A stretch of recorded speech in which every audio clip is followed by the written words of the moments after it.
Today I'm going to show you how to make the star and cross block using your AccuQuilt Die. And this is a quick look at what the block looks like when you are finished piecing it.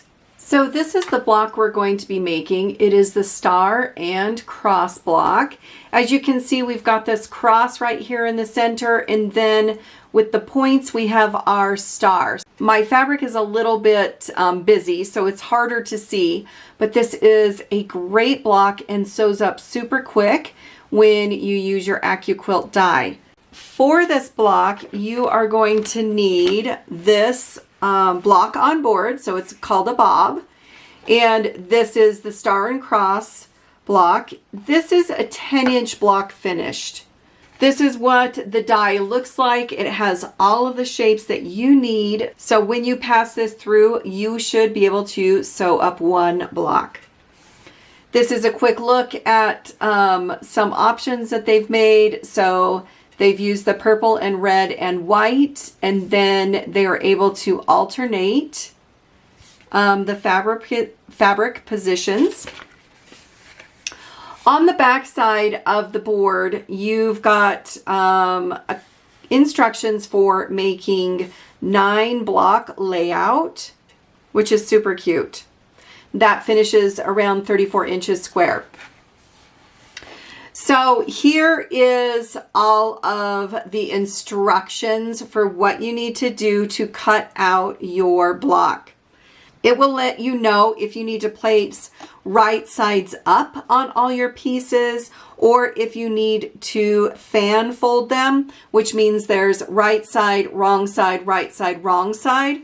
Because with this shape of B, you are going to be needing some that are going this direction, and then for others that are going the other direction. And so this is when the fan fold comes into play. The instructions for the block are very easy to follow. They work out perfectly. I didn't have a problem following this at all. So just so you know, you need to keep this as reference once you open your die. So the size of this is a 6 by 24. So to use this die, you are going to need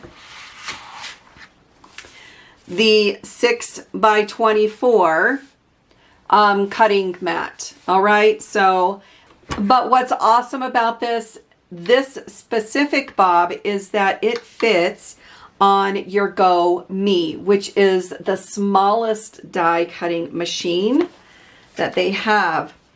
So after following the instructions, I have all of my fabrics laid out and ready to go on the machine. What I'm going to do is send it this end first. I'm going to get that one just right there in, and then I'm going to set my die mat right on top. It's a little bit easier if you put a little bit of this, the die in first, and then begin to feed the rest. You want to make sure that you have some good spacing on both sides of the die, so if it's not in an angle and doesn't get stuck. Then we are going to grab our handle and start pulling this through.